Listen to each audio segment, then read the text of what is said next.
Hello everyone, welcome back to SE Education Academy Hyderabad. Today we're going to talk about the S&P block elements.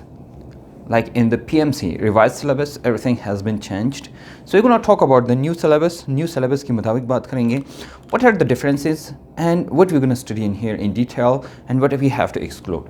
हम उनकी बात करेंगे. S&P block में सिर्फ वो चीज़ें पढ़ेंगे जो कि आपके उसके मुताबिक हैं, जो आपकी पीएमसी सिलेबस के मुताबिक है और जो आपकी सिलेबस के मुताबिक नहीं है, वी गोना एक्सक्लूड दैट.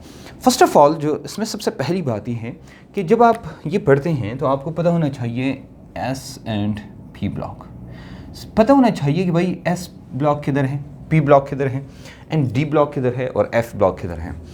ये आप देखेंगे तो आउटलाइंस हैं, क्या नाम है, लर्निंग आउटकम्स हैं. तो उनमें आपको दिया है कि सबसे पहले आपको पता होना चाहिए कि भाई पीरियडिक टेबल फॉर एग्जांपल ये है, ये पीरियडिक टेबल है फॉर एग्जांपल आपका. और इस पीरियडिक टेबल में ये देखो, ये वाला एस ब्लॉक है, ये वाला पी ब्लॉक है, ये वाला डी ब्लॉक है और यहाँ नीचे एफ ब्लॉक है. और बाकी हमने, अगर आपको याद हो, पीरियडिक टेबल की एक बहुत लंबी वीडियो हमने बनाई थी डिटेल में और उसमें तकरीबन हर एक पॉइंट एक्सप्लेन किया गया है. Like we have explained every single point in that video in which we have explain the periodic table. जो पीरियडिक टेबल को हमने एक्सप्लेन किया है तो उसमें सारी चीज़ें हमने एक्सप्लेन की हैं. You know that there is HLI rubidium cesium francium, you know about this. And then in the second one there is BeMg beryllium magnesium Ca Sr Ba and Ra. और इसी तरह फिर आप आते हैं, मतलब ये हमारे साथ है, ये हमने पढ़ा है डिटेल में. तो फिर आप जानते हैं कि इधर क्या है, इधर क्या है, इधर क्या है, कि पहले में है बोरान है, एल्यूमिनियम है, गैलियम है, इंडियम है, थैलियम है, फिर उसके बाद है कार्बन है, सिलिकॉन है, जर्मेनियम है वगैरह वगैरह. और बिस्मथ है आखिर में, सॉरी इसमें नाइट्रोजन वाले के आखिर में बिस्मथ है. और ये अच्छा, अब दो चीज़ें जो कि डिफरेंट है यहाँ पर पीएमसी रिवाइज सिलेबस के मुताबिक कि हमने पढ़ना है group number 1, group number 2 and group number 3. So they have to go in group number 3 as well. अब क्वेश्चन ये है कि ग्रुप नंबर 3 आपकी बुक में नहीं है और यहाँ जो है वो पीरियड नंबर 3 है. तो क्या ये पी नंबर 3 है या ग्रुप नंबर 3 है? Most probably this is P number 3 and this is period number 3. लेकिन चूँकि अगर आप देखें तो पंजाब में और फेडरल में आपको एक चीज़ मिलेगी जिसको कहते हैं बोरैट्स. व्हाट आई थिंक इज़ कि उन्होंने उस चीज़ को इधर ऐड किया है. उस चीज़ को हम पढ़ेंगे जो आपके लिए थोड़ी सी नई चीज़ होगी, लेकिन that will not be difficult और नॉट इम्पॉसिबल, राइट. आपको थोड़ा सा 1 घंटा ज़्यादा लगेगा, लेकिन यू कैन स्टडी. और बाकी जितनी भी चीज़ें हैं ऑलमोस्ट सारी की सारी हमने पढ़ी हैं. मेरे ख्याल में सिर्फ ये लेक्चर भी आपके लिए काफ़ी है कि अगर आप ये लेक्चर देखें तो आपका पूरा सब कुछ इधर से कवर हो जाएगा. Do you understand that? ये वाला हो गया. तो S&P ब्लॉक में हम ये पढ़ेंगे केमिकल प्रॉपर्टीज़, ये तीनों के, और P3 के भी हम पढ़ लेंगे, तो कोई इतना बड़ा मसला नहीं है. दूसरी बात है कि जो ट्रेंडिंग है, हमने सारी ट्रेंडिंग पढ़नी है कि ट्रेंडिंग कैसी है, तो वो मेरे ख्याल में आपके लिए इतना बड़ा इशू नहीं होगा. इससे पहले जो लेक्चर्स थे हमारे, इसमें मैक्सिमम चीज़ें हमने डिस्कस की हैं और उसके बाद भी हम बाकी चीज़ें डिस्कस करेंगे. तो ये था अबाउट दिस वन. मेरे ख्याल में क्लियर हो गया होगा. अब हम आते हैं ग्रुप नंबर 1 की तरफ, जो कि पहला ग्रुप है और उसको एक्सप्लेन करेंगे. अच्छा, याद रखना S प्लस P दोनों को कहते हैं रिप्रेजेंटेटिव एलिमेंट. मेरे ख्याल में ये भी आप जानते हैं कि the S&P block collectively is called representative elements. The elements of S and the P collectively called representative elements, right? Okay, that's clear.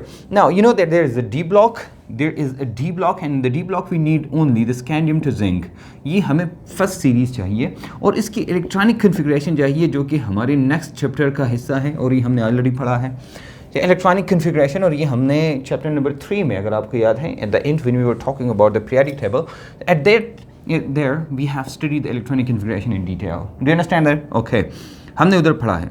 इसको रिप्रेजेंटेटिव एलिमेंट कहते हैं और इसको ट्रांजिशन एलिमेंट्स कहते हैं. आप जानते हैं क्योंकि ट्रांजिशन इनकी होती है. ये आपको पता है कि यहाँ की जो प्रॉपर्टीज़ है वो S एंड D के बीच में होती हैं, तो इसी वजह से इसको कहते हैं ट्रांजिशन एलिमेंट्स. ठीक है, ओके जनाब. ये F ब्लॉक है नीचे, जो कि पीरियड टेबल से नीचे होता है. ये आपको पता होना चाहिए. ये पहला पॉइंट है आपकी पीएमसी रिवाइज सिलेबस का कि आपको पता होना चाहिए. आई एम डैम श्योर कि ये वाला आसान होगा and you all know about these things. अब आते हैं, अब इस ब्लॉक में अल्कली मेटल्स के बारे में बात करते हैं, जो कि ये वाला है. ये नहीं है, ये इसकी बात करेंगे। तो एस ब्लॉक में आप जानते हैं कि एस ब्लॉक का पहला है alkali metal, and you know all the alkali metals, we talked about that alkali metals, alkali metals. अब अल्कली मेटल में कौन कौन है आप जानते हैं, LiNa, रुबिडियम, सीजियम, फ्रांसियम, ये है। और हम इनकी बात करेंगे, इनकी प्रॉपर्टीज़ पढ़ेंगे, इनकी ट्रेंडिंग पढ़ेंगे, ऊपर से नीचे आते हुए क्या होता है, कैसे होता है, वगैरह वगैरह, ठीक है। तो एक एक वो पॉइंट्स जो आपकी PMC रिवाइज सिलेबस के मुताबिक हैं वो सारा हम इधर पढ़ेंगे। मेरे ख्याल में आप देख सकते हैं ना, हमने इसका निमोनिक भी पढ़ा है, और इसका निमोनिक है कि लीला ने की राबिया से फ्रॉड, ठीक है ना, क्या की, लीला ने की राबिया से फ्रॉड। भाई इन दोनों ने एक दूसरे के साथ फ्रॉड किया, तो आप देखें। सो you know about, we have lithium, sodium, potassium, rubidium, cesium and francium.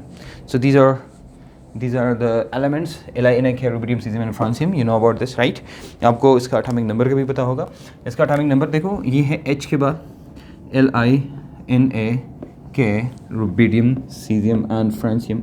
इसका एटॉमिक नंबर याद करने के लिए मैंने आपको एक तरीका बताया था। इसका एटॉमिक नंबर याद होना चाहिए। इसके साथ 2 ऐड करें तो बन जाएगा 3, इसके साथ 8 ऐड करें तो बन जाएगा 11, इसके साथ 8 ऐड करें तो बन जाएगा 19, इसके साथ 18 ऐड करें तो बन जाएगा 37, इसके साथ फिर 18 एक और ऐड करें तो बन जाएगा 55, और इसके साथ फिर ऐड करें 32 तो बन जाएगा 87, ठीक है। सही हो गया ना, 7, 8, 9, ये तो मैंने गलत किया, एक मिनट, 11, 19 सही हो गया, 8, 9, 16, 17, ठीक है, और 7, 9, 15, ठीक है, और 3, 4, 5, 55, ठीक है। फिर 5, 6, 7, ये क्या हुआ, यहाँ पर कोई गड़बड़ हो गई मुझसे, छोटी सी गड़बड़ हो गई, 55, 5, 6, 7, ठीक है, सॉरी, माई मिस्टेक, सॉरी, ठीक है, मैं कहा कोई गड़बड़ हो गई है। तो ये आपको पता होना चाहिए, 2, 8, 8, 18, 18, 32 वाला, ये मेरा वाला ट्रिक आपको याद होगा, 2, 8, 8, 18, 18, 32, ये वाला ट्रिक भी आपको याद होगा, ठीक है। ओके जनाब, अब आते हैं, आपको पता चल गया भाई कि हाइड्रोजन है 1, लिथियम है 3, यस, 3, 11, 19, 37, 55 एंड 87, ये आपके क्या हो गई, ये आपका एटॉमिक नंबर हो गया। ये भी आपको क्लियर हो गया भाई इसका एटॉमिक नंबर क्या होता है। अब हमें पता है कि जनाब Li है, Li होता है सबसे छोटा, इसका साइज़ क्या होता है, इसका साइज़ होता है सबसे छोटा, so it has a small size, ये आपको पता होना चाहिए। अब ये छोटा साइज़ है इसका, so lithium is known as a bridge element and was discovered by आरफ्यू, बल्कि मैं देखूँ, इसको कहते हैं ब्रिज एलिमेंट, ठीक है, और इसको डिस्कवर किया था आरफ्यूडसन। इसकी ज़रूरत नहीं है, खैर इसको आपको ज़रूरत नहीं है, फिर एक्स्ट्रा एक पॉइंट आ जाएगा, लेकिन ये है कि भाई इसको क्या कहते हैं, इसको ब्रिज एलिमेंट कहते हैं, और ये सबसे छोटा होता है। पीरियोडिक टेबल में याद रखना एक पॉइंट कि जो छोटा होता है ना, उसकी प्रॉपर्टीज़ हमेशा अनोमलस होती है। मतलब अगर आप देखते हैं भाई किसकी एक्सेप्शनल केसेस है, एक्सेप्शनल केसेस क्यों हैं, तो उसकी छोटे साइज़ की वजह से या बहुत बड़े साइज़ की वजह से, या बहुत छोटे साइज़ की वजह से, या बहुत बड़े साइज़ की वजह से। तो जब छोटे साइज़ की वजह से, इसका मतलब है कि इसकी प्रॉपर्टीज़ भी क्या होगी, बाकी से कम्प्लीटली डिफरेंट होगी। जो जितना छोटा साइज़ होता है ना, स्मॉल, जो छोटी चीज़ होती है ना, कहते हैं हम जब छोटे थे तो हम कायदा पढ़ते थे, उस कायदे पे लिखा होता था रुपया छोटा है लेकिन पता नहीं क्या तराजू में बराबर है, कैसा कुछ था, ऐसा कुछ था, मतलब छोटा है लेकिन वजन उसका बराबर है, ऐसा कुछ था। एनीवे, ये एक था उस टाइम, जो कि हम जब थे छोटे कायदा पढ़ते थे तो कायदा के पीछे लिखा होता था। तो जब भी छोटा साइज़ आता है, याद रखना, छोटा साइज़ जब भी आता है केमिस्ट्री में, समझो वहाँ पर मामला ख़राब होगा। मतलब वहाँ कुछ ना कुछ गड़बड़ होगा, यहाँ पर प्रॉपर्टीज उसकी चेंज होगी। तो ये आपने याद रखना है। ये बहुत बड़ा होता है साइज़, ये बहुत छोटा होता है। ये दोनों क्या करते हैं, छोटे साइज़ या बड़ा साइज़, ये सारा मसले क्रिएट करते हैं। तो यहाँ पर लिथियम है जो कि विच है स्मॉल साइज़। तो हम यहाँ बात करेंगे जनाब किसके बारे में, इसकी प्रॉपर्टीज़ के बारे में बात करेंगे। हमने बताया भाई लिथियम है सबसे पहले, उसके बाद सोडियम है, ऊपर से नीचे आते हैं प्रॉपर्टीज़, रिएक्टिविटी वगैरह इसकी इंक्रीज़ होती है। ये हमने ऑलरेडी पढ़ा भी है और आपको पता भी होगा। ओके, सोडियम पोटाशियम जो है, ये आप सोडियम है, पोटाशियम है, फिर उसके बाद सीजियम है वगैरह वगैरह जितने भी आते हैं, याद रखना ये कभी भी ये नेटिव स्टेट में नहीं होते। मतलब भी क्या मतलब है नेटिव स्टेट कहते हैं, ये नहीं है, ये कभी भी नेटिव स्टेट में नहीं होते। न्यूट्रल स्टेट कहते हैं जनाब कि फ्रीली एग्जिस्ट नहीं करते। ये नेटिव स्टेट में नहीं होते, मतलब कि फ्रीली एग्जिस्ट नहीं करते, मतलब ये डेफिनेटली किसी और के साथ होंगे। और आपको ये भी पता होगा कि जो पहला ग्रुप है ये एलिमेंट्स रखते हैं ऑयल के अंदर। क्यों? उसकी वजह ये है कि ये बहुत ज़्यादा रिएक्टिव हैं। क्या है? रिएक्टिव है टूवर्ड्स व्हाट? टूवर्ड्स दो चीज़ें। आपको पता है कि वाटर है, ये वाटर की तरफ और ऑक्सीजन दोनों की तरफ ये बहुत ज़्यादा रिएक्टिव है। तो याद रखना, इसलिए इसको ओपन ही नहीं रखते, बंद रखते हैं और ऑयल के अंदर रखते हैं कि भाई वो कोई रिएक्शन ना करे।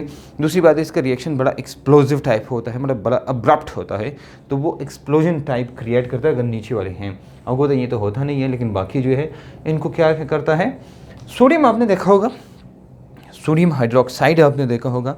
अगर आप देखें तो छोटे छोटे खतरे भी हैं, अगर आप उसको पानी के साथ थोड़ा सा रिएक्ट कराते हैं तो आपको पता चल जाएगा वो अब्रप्टली रिएक्ट करते हैं।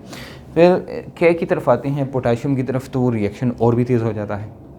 समझ रही बात? तो इसी तरह जैसे ही नीचे आते हैं रिएक्शन उसका और भी तेज़ होता है। So this is what I wanted to explain to you कि यार इसका क्या होता है, ये आपको क्लियर हो गया। अब आते हैं जनाब इसकी बाकी प्रॉपर्टीज़ की तरफ।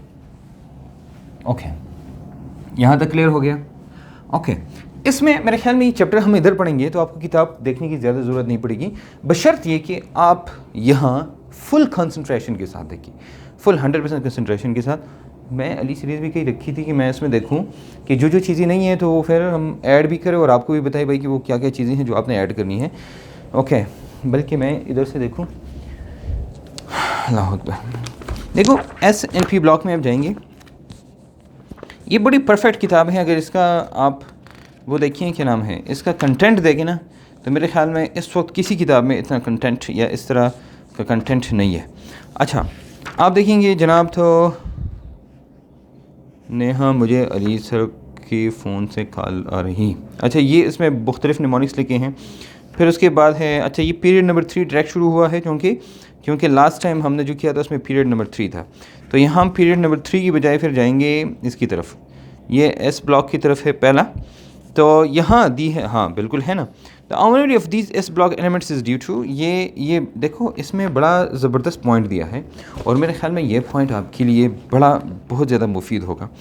आप इसमें देखेंगे regular graduation is shown by both alkaline and alkaline earth metals in their properties among their respective group elements। ये एक जुमला लिखा है कि भाई रेगुलर ग्रेजुएशन आती है, मतलब फॉर एग्जाम्पल ऊपर से नीचे हम आते हैं रेगुलर, तो जो प्रॉपर्टीज़ है ये रेगुलरली चेंज होती है। ठीक है, रेगुलरली क्या होती है? चेंज होती है। अब but the first number of the S block element namely lithium and beryllium show exceptional behavior from the rest of their members, but at the same time they resemble more with the diagonal element present in the next column। अब ये वाला point है, ये बहुत ही important point है कि भाई ये आपको मैंने बताया भी शॉर्टली, लेकिन मैं दोबारा एक्सप्लेन करूँ कि यार ये देखो ना, यहाँ पर Li टॉप पे है और यहाँ Be टॉप पे है। अब ये क्या है, इनका बिहेवियर हम कहते हैं ना, नीचे ग्रेजुअल चेंज आता है, यहाँ भी ग्रेजुअल चेंज आता है, जो कि सेम है दोनों में, ग्रुप नंबर 1 में, ग्रुप नंबर 2 में आप जाते हैं। इसके बाद है BE, MG, CA, SR, BA, RA वगैरह। ओके, अब देखो ये कहते हैं ये दो नहीं है बिल्कुल टॉप पे, ये जो टॉप पे है, टॉप पे कौन है? Lithium and beryllium. इनका साइज स्मॉल है, ये भाई इसलिए मैं कहता हूँ भाई आपके लिए अली सीरीज़ की जो केमिस्ट्री में पॉकेट किताब है वो बेहतरीन है, इसका कंटेंट बहुत बेहतरीन है। जिसके पास प्रिंट थोड़ा सा गलत आया है, मतलब ये जो आखिरी हमने किया था उसमें सिर्फ था, तो कोई इशू नहीं है क्योंकि आपको मैक्सिमम चीज़ें सही मिलेंगी। साइज़ इसका छोटा है। फिर इसकी प्रॉपर्टीज़ क्या है, एनोमलस है। आपने देखा भाई अक्सर एमसीक्यूज़ में ये आपको देते हैं भाई इसका बिहेवियर एनोमलस क्यों है, तो आप देखेंगे उसमें फिर उन्होंने रीजंस दी हैं। देखो ये बड़ा बेहतरीन, low atomic and ionic size, reason number 1 low atomic and ionic size. ठीक है, मैं इसलिए इधर से बता रहा हूँ क्योंकि आपको पता चले भाई जो मैं कह रहा हूँ वो सही है। दूसरी बात ये है कि इसके charge to greater charge density है, ग्रेटर चार्ज डेंसिटी है। ठीक है, फिर उसके बाद है ग्रेटर पोलराइजेशन है, ये बात सही है, मैं एक्सप्लेन करता हूँ। पोलराइजेशन है, और उसके बाद आखिर आते हैं एब्सेंस ऑफ डी ऑर्बिटल।